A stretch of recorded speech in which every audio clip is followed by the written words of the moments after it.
ఓం సమర్థ సద్గురు సాయినాథ్ మహారాజ్కి జై. ఓం సాయిరామ్. మన బాబా కుటుంబ సభ్యులందరికీ నమస్తే అండి. మీ అందరిపైన షిరిడి సాయినాథ్ ఆశీస్సులు ఉండాలని, మీరు ఎప్పుడూ సంతోషంగా ఆనందంగా ఉండాలని మనస్ఫూర్తిగా బాబా గారిని కోరుకుంటున్నాను. బాబా గారంటే ఇష్టమున్న ప్రతి ఒక్కరూ కూడా బాబా గారి కోసం ఒక చిన్న లైక్ అయితే ఇవ్వండి ఫ్రెండ్స్. అలాగే మనిషి జీవితంలో ఎన్నో కష్టాలు సమస్యలు వస్తూ ఉంటాయి కదండి.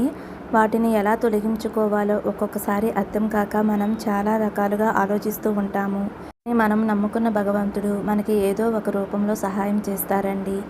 అలాంటి సహాయమే ఈ గురువుగారు. ఎందుకంటే ఈ గురువుగారు అంజనం వేసి ఎటువంటి సమస్య ఉన్నా సరే మంచి పరిష్కారం చూపిస్తారండి. ఈ గురువుగారి దగ్గర నేను చూపించుకున్నాను ఫ్రెండ్స్, అందుకే మీకు చెబుతున్నానండి. మీ సమస్యలు ఏవైనా కావచ్చండి, ఫోన్ ద్వారా మంచి పరిష్కారం అందిస్తారు. శ్రీ షిరిడి సాయిబాబా ఆశీస్సులతోటి గురూజీ సుబ్రహ్మణ్యం రాజు గారు జ్యోతిషం చెప్తారండి. ఫోన్ నెంబర్ వచ్చేసి 9908224144. మీ సమస్య ఏదైనా కావచ్చు. భార్యాభర్తల మధ్య సమస్యలు, ప్రేమ సమస్యలు, సంతాన సమస్యలు, విద్య, ఉద్యోగం, వ్యాపారం, స్త్రీ పురుష వశీకరణ 100% చేయబడును. మీరైతే ఒక్కసారి నమ్మకంతో గురువుగారిని కాంటాక్ట్ అవ్వండి ఫ్రెండ్స్. ఎన్నో సంవత్సరాల అనుభవం ఉన్న దైవక శక్తి కలిగినటువంటి గురువుగారండి. ఈ గురువుగారి దగ్గర చూపించుకున్న వారందరికీ కూడా వారి సమస్యలు తీరి ఇప్పుడు ఎంతో సంతోషంగా ఉంటున్నారు. మీరు ఏమాత్రం ఆలస్యం చేయకుండా వెంటనే గురువుగారిని కాంటాక్ట్ అవ్వండి. ఇంక ఈరోజు వీడియోలోకి అయితే వెళ్ళిపోతాము. మన బాబాగారి సందేశం అండి. మన బాబాగారు ఏమంటున్నారంటే, బిడ్డ, నీ లైఫ్లోకి ఊహించని ఒక వ్యక్తి ప్రవేశించబోతున్నాడు. సా అనే అక్షరంతో ఉన్న వ్యక్తి. జరిగేది తెలిస్తే వణికిపోతావు. గుండె నిబ్బరం చేసుకునే వినుతల్లి. అది కూడా ఈ ఉగాదిలోపు ఆ వ్యక్తి నీ జీవితంలోకి ప్రవేశించబోతున్నాడు. ఎందుకు ఆ వ్యక్తి వల్ల నీకేం జరగబోతుంది? లాభమా, నష్టమా? మంచి చేయటానికి వస్తున్నారా, చెడు చేయటానికి వస్తున్నాడా, లేదంటే హాని చేయటానికి వస్తున్నాడా, లేదంటే నీతో మంచిగా ఉండి నీ వెనుక గోతులు తీయటానికి వస్తున్నాడా, లేదంటే నీ బ్రతుకుని బంగారు భవిష్యత్తుగా మార్చడానికి వస్తున్నాడా, నువ్వు కన్న కలలన్నీ కూడా నిజం చేయటానికి వస్తున్నాడా? ఏ విధమైన ఆలోచనలతో వస్తున్నాడు? తన మనసులో ఏముంది? తన ఆలోచనలో ఏముంది? నీ గురించి ఏం ఆలోచిస్తున్నాడు? ఎలాంటి ఆలోచనతోటి నీ జీవితంలోకి అడుగు పెడుతున్నాడు? నువ్వు ఖచ్చితంగా తెలుసుకుని తీరవలసిందే తల్లి. ఏమాత్రం కూడా నిర్లక్ష్యం వద్దు. ఉగాది ఎన్నో రోజులు లేదు, 15 రోజులు కూడా లేదు. ఈలోపు ఈ వ్యక్తి నీ జీవితంలోకి రాబోతున్నాడు. నువ్వు చాలా జాగ్రత్తగా ఉండాలి, అప్రమత్తంగా ఉండాలి, ఒళ్ళంతా కూడా కళ్ళు చేసుకుని ఉండాలి. అసలు ఆ వ్యక్తి నుండి ఏం జరగబోతుందో తెలుసుకోవడానికి నువ్వు సిద్ధంగా ఉండాలి. కాబట్టి జాగ్రత్త తల్లి. నీ సాయి మాటను ఎట్టి పరిస్థితుల్లోనూ కొట్టిపడవేయకు. పక్కకు నెట్టి వేయవద్దు, తోసి వేయవద్దు. నువ్వు నెట్టేస్తే నీ సాయి తండ్రి కాదు, నీ సాయి తండ్రి సందేశం కాదు. నీ జీవితంలో కొన్ని సంఘటనలు పక్కకి వెళ్ళిపోతాయి. అందులో నువ్వు తెలుసుకునేది ఉండవచ్చు, నీ మేలు కోరేది అయి ఉండవచ్చు, నీకు హాని జరిగేది అయి ఉండవచ్చు. ప్రతి ఒక్కటి కూడా ఉంటుంది. నీ అదృష్టం కూడా ఉండవచ్చు. కాబట్టి నువ్వు వదులుకోకూడదు అని అనుకుంటే ఖచ్చితంగా ఈ రోజైతే నువ్వు నీ సాయి తండ్రి సందేశాన్ని విని తీరాల్సిందే. ఎన్ని పనులు చేస్తున్నా సరే ఒంటరిగా నీ సాయి తండ్రి మాటలు వినటానికి ప్రయత్నించు తల్లి. అయితే మన బాబా గారు మనందరికీ కూడా ఒక హెచ్చరికతో కూడినటువంటి సందేశంతో మన ముందుకు వచ్చారండి. ఎందుకు బాబా గారు ఇలా అంటున్నారు? బాబా గారి మాటల్లోని అర్థం ఏమిటి, పరమార్థం ఏమిటి? తప్పకుండా మనం తెలుసుకుని తీరవలసిందేనండి. ఎందుకంటే మన జీవితంలో ఏదో జరగబోతుంది అని అన్నప్పుడు బాబా గారు ఎలాంటి సందేశం ద్వారా తెలియచేస్తారు? అది అదృష్ట రకంగా కావచ్చు, లేదంటే ఏ ఆపద రకంగా కావచ్చు.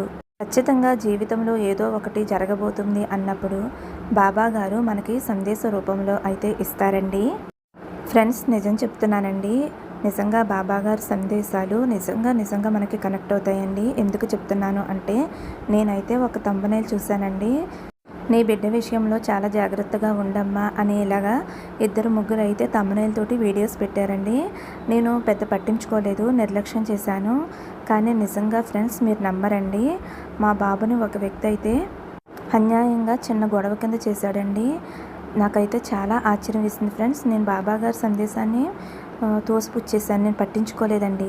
కానీ బాబా గారు చెప్పినట్టుగానే జరిగిందండి. నీ బిడ్డ విషయంలో ఇలా జరుగుతుందమ్మా అని చెప్తూనే ఉన్నారు, నేను పట్టించుకోలేదు. కానీ బాబాగారు చెప్పినట్టుగానే జరిగిందండి. చూసారా ఫ్రెండ్స్, బాబాగారు మనకి ఏదైనా ఒక సందేశాన్ని మన ముందుకు తీసుకువచ్చారు అంటే అది తప్పకుండా మనకి ఏదో చెప్పడానికి, హెచ్చరించడానికి, మనల్ని జాగ్రత్తగా ఉండమనటానికి, చెప్పడానికైతేనే బాబాగారు మన వరకు సందేశాన్ని పంపిస్తారండి. కాబట్టి నమ్మకంతో చూడాలి ఫ్రెండ్స్. నమ్మకంతో చూసాము అంటే తప్పకుండా మన సమస్యలకి పరిష్కారం కూడా దొరుకుతుందండి. ఆ విధంగా బాబాగారు అడుగుజాడల్లో మనం నడిచాము అంటే, ఆయన గొడుగు కిందకి మనం వెళ్ళాము అంటే అన్నీ కూడా ఆఖరైపోతాయండి. మన కష్టాలు, కన్నీళ్ళు, సమస్యలు ప్రతి ఒక్కటి కూడా మన దురదృష్టాన్ని కూడా నెట్టివేస్తారు మన బాబాగారు. మీరైతే ఏం చేయాలి అంటే వీడియోని ఎక్కడా కూడా స్కిప్ చేయకుండా, మిస్ చేయకుండా చూస్తే బాబాగారి సందేశంలోని అర్థం ఏమిటో, పరమార్థం ఏమిటో తెలుసుకోగలుగుతారండి. మీరు ఏముందిలే అని స్కిప్ చేసి వెళ్ళిపోయారు అంటే బాబాగారు చెప్పే పరమార్థం ఏమిటో మీకు తెలియదండి. కాబట్టి వీడియోని చివరి వరకు చూడండి. వీడియో నచ్చితే బాబాగారి కోసం ఒక చిన్న లైక్ ఇవ్వండి, సబ్స్క్రైబ్ చేసుకోండి. కామెంట్ బాక్స్లో ఓం సాయిరామ్ అనే కామెంట్ చేయండి. ఇంకా మన బాబాగారి సందేశం ఏమిటి అంటే, బిడ్డ, ఈ ఉగాది ముగిసేలోపు నీ జీవితంలోకి ఒక ఊహించని వ్యక్తి ప్రవేశించబోతున్నాడు. వారి పేరు సా అనే అక్షరంతోటి మొదలవుతుందమ్మా. ఎస్ అనే అక్షరంతోటి వారి పేరు మొదలవుతుంది. వారి వల్ల నీకు జరిగేది తెలిస్తే ఆశ్చర్యపోతావు. అసలు ఏంటి బాబా ఇది అని నువ్వు ఆశ్చర్యం కూడా చూపిస్తావమ్మా. అలాంటి వార్త ఈ రోజైతే నీకు నేను అందివ్వబోతున్నాను. నిజానికి నువ్వు ఎంతో అదృష్టం చేసుకున్నావు కాబట్టి ఈరోజు ఈ సందేశం నీ కంట పడింది, నీ చెవిన పడింది. అసలు ఆ వ్యక్తి ఎవరు, ఏం చేయబోతున్నారు, నువ్వు ఎలా ఉండాలి, ఏ విధంగా నడుచుకోవాలో ప్రతి ఒక్కటి కూడా నీకు తెలుస్తుంది. ఆలోపు నీకు కొన్ని విషయాలైతే చెప్పాలమ్మా. నీలో ఉన్న తప్పులు కావచ్చు, ఒప్పులు కావచ్చు, నువ్వు చేసే మంచి కావచ్చు, మంచి గుణాలు కావచ్చు, నీకు తెలియకుండానే నీ ప్రవర్తన వల్ల ఎదుటివారు ఎంత ఇబ్బంది పడుతున్నారు అన్నీ కూడా చెబుతాను. నీ గుణగణాల గురించి అన్నీ చెబుతాను. ఒక్కసారి విన్నావు అంటే నీకే అనిపిస్తుందమ్మా, నా సాయి తండ్రి చెప్పేది నిజమే కదా. నా గురించి నా తండ్రి నా కోసం ఎంత చక్కగా చెప్పారు. ఒక బిడ్డకి తన తండ్రికి కాకపోతే మరెవరికి తెలుస్తుంది? చటుక్కున ముక్కున వేలు వేసుకుంటావు నీ అంతట నువ్వే తల్లి. అలాంటి విషయాలు నీకు చెప్పబోతున్నాను. నీ గురించి నీకు కొన్ని విషయాలు పరిచయం చేయబోతున్నాను. ఒక్కసారి విను తల్లి. నీలో ఉన్న మంచి గుణాలు కానీ, చెడు గుణాలు కానీ, తప్పులు కానీ ఏ మనిషికి కూడా వాళ్ళల్లో ఉన్న లక్షణాలు వారికి తెలియవు. అలాగే నీ లక్షణాలు ఏమిటో నీకు కూడా తెలియదు. నా ద్వారా విన్నావు అంటే మంచివి అయితే మంచి ఇంకా పెంచుకోవచ్చు. ఒకవేళ ఏమైనా పొరపాట్లు ఉంటే ఆ పొరపాట్లు సరిదిద్దుకోవచ్చు. ఎటువైపు చూసినా నీకు మంచే జరుగుతుందమ్మా. కాబట్టి కొన్ని మాటలు చెబుతాను, జాగ్రత్తగా విను. ఆ వ్యక్తి నీ జీవితంలోకి ఎందుకు ప్రవేశిస్తున్నాడో కారణం కూడా నీకు దొరుకుతుంది. చాలా మటుకి వారి సమస్యలు వారు తొలగించుకోలేక కింద మీద పడుతూ సతమతమైపోతూ ఉంటారమ్మా. ఆ సమస్యకి పరిష్కారం తెలుసుకోలేక. కానీ నీ వ్యక్తిగతంగా పరిశీలించినట్లయితే నువ్వు చాలా అంటే చాలా మంచి వ్యక్తివి. నీ యొక్క మంచితనం ఏ విధంగా ఉంటుంది అంటే నువ్వు ఇప్పటికీ కూడా ఆలోచించలేదు. నీ గురించి నువ్వు ఆలోచించలేదు. కానీ ఈరోజు నీ సాయి తండ్రి నీ గురించి చెప్తున్నాడు వినుతల్లి. అదేమిటి అంటే ఎవరైనా నీకు హాని చేసినా కూడా వారు నిన్ను అవకాశానికి వాడుకుంటున్నారు అని నీకు తెలుసు. వారి అవసరాలు తీర్చుకోవటం కోసమే నీతో స్నేహం చేస్తున్నారు, నీ దగ్గరికి వస్తున్నారు అని కూడా నీకు తెలుసు. కానీ వారు మళ్ళీ నీ దగ్గరికి వచ్చారు అంటే గతం తాలూకా వాళ్ళు చేసినవన్నీ కూడా మర్చిపోతావు. గతం అంతా కూడా మర్చిపోయి మళ్ళీ వారికి సహాయం చేయడానికి సిద్ధంగా ఉంటావు. ఏమాత్రం కూడా వెనకాడవు. వారు ఇదివరకు నన్ను మోసం చేశారు కదా, నన్ను అవసరానికి వాడుకున్నారు కదా, అప్పుడు కూడా నాతోటి అవసరం ఉండి ప్రేమగా నటించారు కదా, ఇవేమీ కూడా నువ్వు ఆలోచించవు. ఇవన్నీ కూడా మర్చిపోయి నిజంగా వారికి కష్టం ఉందేమో, బాధ ఉందేమో అని సహాయం చేయడానికి ముందుకు వచ్చేస్తావు. ఇది నీలో ఉన్న గొప్ప మనసు తల్లి.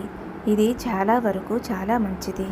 కానీ కొన్నిసార్లు నువ్వు మోసపోతున్నావు కదా, మరి నువ్వు మోసపోకూడదు కదా తల్లి. నువ్వు దెబ్బ తినకూడదు కదా, మరి నువ్వు ఒక్కసారి ఆలోచించాలి కదా. 2-3 సార్లు మోసపోయావు, 2-3 సార్లు దెబ్బతిన్నావు. మళ్ళీ కూడా అలా అర్హత లేని వారికి సహాయం చేస్తూ ఈ విలువనే తగ్గించుకుంటున్నావు. ఒక్కసారి ఆలోచించు. సహాయం చేయడం, దానగుణం ఉండటం చాలా మంచిది. అలాంటి దానం ఎవరికి చెయ్యాలి? దానం తీసుకోవడానికి అర్హత ఉన్న వాళ్ళకి కదా. ఆ విషయం కూడా నువ్వు ఆలోచించాలి. నిజంగా వీళ్ళు ఇలా చేస్తున్నారు కదా, తెలివి లేదా, పిచ్చివాళ్ళ అని ఎవరైనా ఆలోచిస్తే వారు నిజంగా పిచ్చివాళ్ళవుతారు. ఎందుకంటే నీకు తెలివితేటలు ఎక్కువ, మేధస్సు ఎక్కువ, చురుకుతనం ఎక్కువ. అది ఎలా అంటే ఏదైనా వ్యాపారం చేస్తే అందులో గిరాకీలు రాబట్టుకోవటానికి నీ మాట తీరు వల్ల సునాయాసంగా వారిని ఆకట్టుకోగలుగుతావు. ప్రతి మనిషిని కూడా నీ మంచితనంతోటి ఆకట్టుకోగలుగుతావు. ఒకవేళ ఉద్యోగం చేసే చోటైనా సరే నీ మాట తీరుతోటి అందరినీ కూడా మెప్పిస్తావు. ఉద్యోగం చేసే చోటైనా వ్యాపారం చేసే చోటైనా సరే మనుషుల్ని రాబట్టుకోవటం కోసం నీ యొక్క మాటకి అంత శక్తి ఉంది. సునాయాసంగా అందరినీ కూడా రాబట్టుకోగలుగుతావు. అంతటి తెలివి, మేధస్సు అనేది నీ సొంతం తల్లి. నీకు ఎంత తెలివితేటలు ఉన్నప్పటికీ, నీ జీవితం చక్కగా సాగుతున్నప్పటికీ, నీ జీవితంలో ఎక్కువగా కష్టాలు వస్తూనే ఉన్నాయి అని చెప్పుకోవాలి తల్లి. ఒకటి వెళితే మరొకటి సిద్ధంగా ఉన్నాను అని వస్తుంది. చిన్నప్పటి నుంచి కూడా నీ కుటుంబం యొక్క బరువు బాధ్యతలు నీ మీదే వేసుకుంటావు. నువ్వు ఎంత కష్టపడినా సరే మొత్తం కూడా కుటుంబానికే ఖర్చు చేస్తావు. నీకంటూ ఒక రూపాయి కూడా ఉంచుకోవు. పెళ్ళికి ముందైనా సరే పెళ్ళి తర్వాత అయినా సరే ఎప్పుడూ కూడా కుటుంబం గురించే ఆలోచిస్తావు. కానీ నీకు మాత్రం మేమున్నాము, మీకు తోడుగా ఉంటాము, నువ్వు కష్టపడొద్దు అని చెప్పే తోడు నీకు ఎవ్వరూ ఉండరమ్మా. ఎందుకంటే అందరికీ కూడా నువ్వు సహాయం చేయడానికి ముందుంటావు.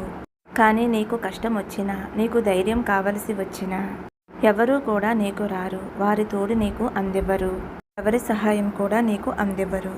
నువ్వు తినే ప్రతి మెతుకు కూడా నీ కష్టం మీదే ఆధారపడి ఉంటుంది. నీ కుటుంబం అంతటికీ కూడా నువ్వే ఆధారం. ఎవరి మీద కూడా ఆధారపడవు. సొంత తెలివితేటల మీద, సొంత కాళ్ళ మీద నిలబడి బ్రతుకుతూ ఉంటావు. అంత కష్టపడే తత్వం ఉంది కాబట్టి ఎవరికైనా కష్టం వచ్చేసరికి నేను కష్టపడగలను, నేను సంపాదించుకోగలను అని చెప్పి నీకున్న దానిలో వారికి సహాయం చేయడానికి ముందుకు వెళ్ళిపోతావు. ఎంత కష్టపడితే నీ నోటికి మెతుకులు అందుతున్నాయి. అలాంటిది ఎవరి సహాయ సహకారాలు కూడా నువ్వు ఎప్పుడూ కూడా తీసుకోవు. ఎవరి సొమ్ము కూడా నువ్వు తినటానికి ఒప్పుకోవు. కానీ నీ సొమ్మే ఎవరో ఒకరు తింటూ ఉంటారు. నీ సొమ్ము ఎప్పుడు తిందామా, నిన్ను ఎప్పుడు వాడుకుందామా అని ఆలోచించేవారే తప్ప నువ్వు కష్టంలో ఉంటే నీకు సహాయం చేద్దాము అనేవారు ఎవ్వరూ లేరు. ఒకవేళ ఎప్పుడైనా అవసరమై 10 రూపాయలు అడిగితే మమ్మల్ని ఎలా అడుగుతున్నాము, మేము ఎంత కష్టంలో ఉన్నాము, నీకు నోరు ఎలా వచ్చింది అని అంటారే తప్పితే ఎట్టి పరిస్థితుల్లో కూడా నీకు సహాయం చేయరు బిడ్డ. కాబట్టి జాగ్రత్త తల్లి.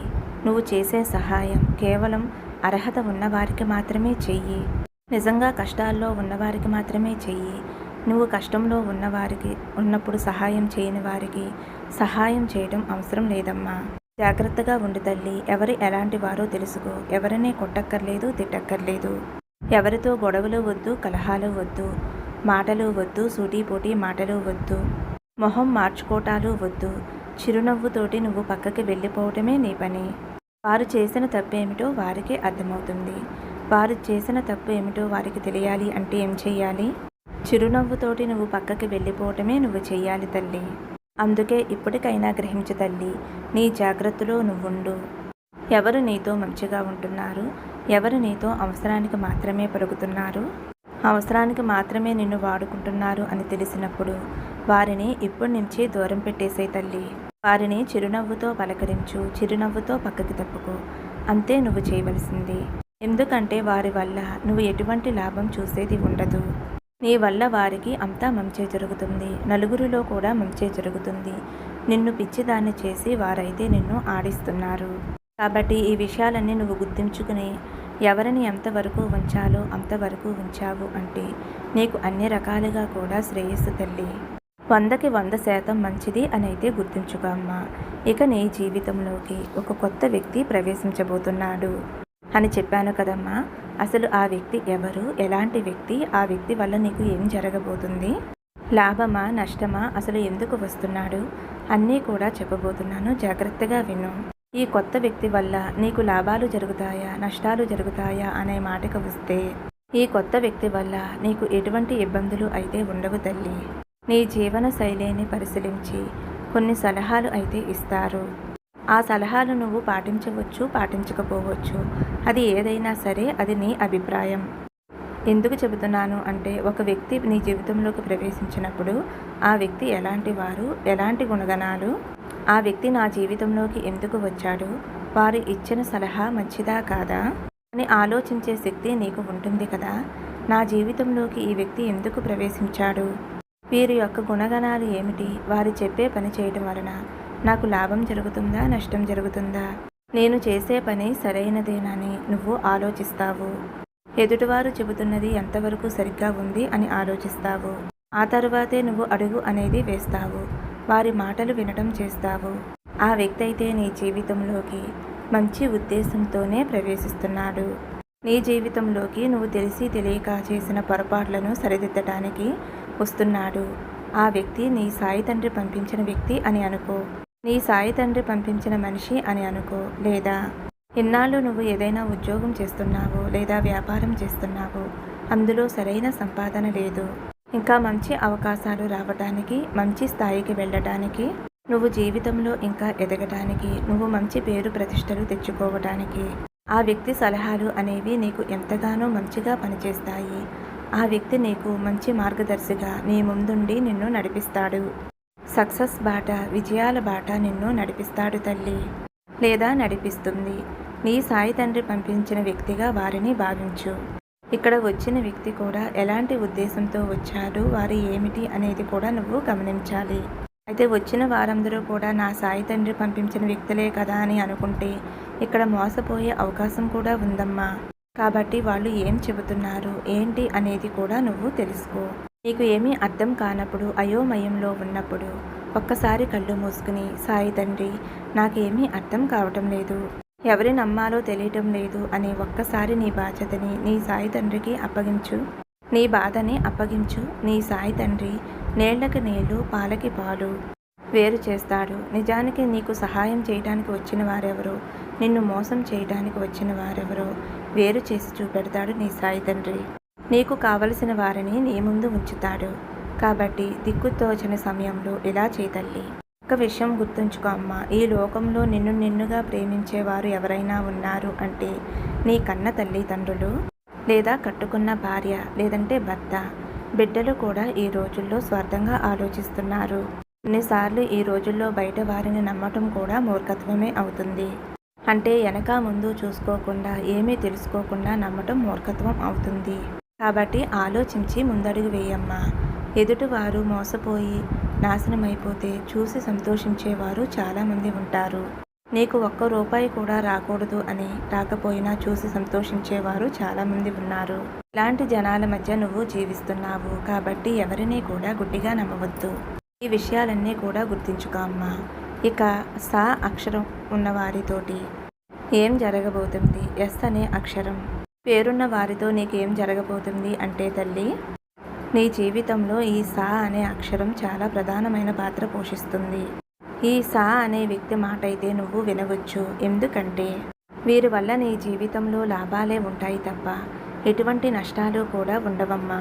ఎందుకంటే వారు నీ జీవిత భాగస్వామిగా కావచ్చు, నీ తోబుట్టువుగా కావచ్చు, నీ బిడ్డగా కావచ్చు, లేదంటే నీ స్నేహితుడిగా కావచ్చు, లేదంటే నీ స్నేహితురాలిగా కావచ్చు, లేదంటే నీ ఆత్మీయుడిగా కావచ్చు, నీకు పరిచయం ఉన్న వ్యక్తిగా కావచ్చు, నువ్వు వ్యాపారం చేసే చోట కావచ్చు, నువ్వు ఉద్యోగం చేసే చోట కావచ్చు, ఇంటా బయట ఎక్కడైనా కావచ్చు. ఈ యొక్క పేరు ఉన్న వ్యక్తి అయితే నీ జీవితాన్ని తప్పకుండా మారుస్తాడమ్మా. వారి వల్ల నీకు ఎటువంటి కష్టాలు నష్టాలు అనేవి జరగవు. వారు ఇచ్చే సలహాల వలన నీ జీవితం చాలా బాగుంటుంది. నువ్వు ప్రథమ స్థానంలో ఉంటావు. ఈ సా అనే అక్షరం ఉన్న వ్యక్తి నీ జీవితంలో ప్రవేశించాక నీ జీవితం చాలా అంటే చాలా అద్భుతంగా మారబోతుంది. 100కి 100% మంచి మార్పులే తల్లి. ఇందులో నువ్వు భయపడవలసిన అవసరమైతే ఏమీ లేదు. కాకపోతే అందరినీ కూడా గుడ్డిగా నమ్మకమ్మా. నేను చెప్పాను కదా, నీకు సరైన వ్యక్తులు మాత్రమే నీ జీవితంలోకి వస్తారు. నువ్వేమీ చిన్నదానివి కదా కదమ్మా, పిచ్చిదానివి కాదు కదా, మంచేదో చెడేదో తెలుసుకోలేని దానివి కదా. ఎవరు ఎలాంటి వారో నువ్వు తెలుసుకోగలుగుతావు. అంతగా తెలియనప్పుడు భారాన్ని నా మీద వేస్తావు. ఈ సా అనే అక్షరం వ్యక్తిని నీ జీవితంలోకి ఆహ్వానించినట్లయితే ఇకపై నీ జీవితం అంతా కూడా అద్భుతంగా ఉంటుంది. నువ్వు ఏమీ భయపడవలసిన అవసరమైతే లేదమ్మా. ఆనందంగా సంతోషంగా ఉండు. సర్వే జనా సుఖినో భవంతు. సమస్తం సద్గురు సాయినాథార్పణమస్తు. శుభం భవతు. జై సాయిరామ్.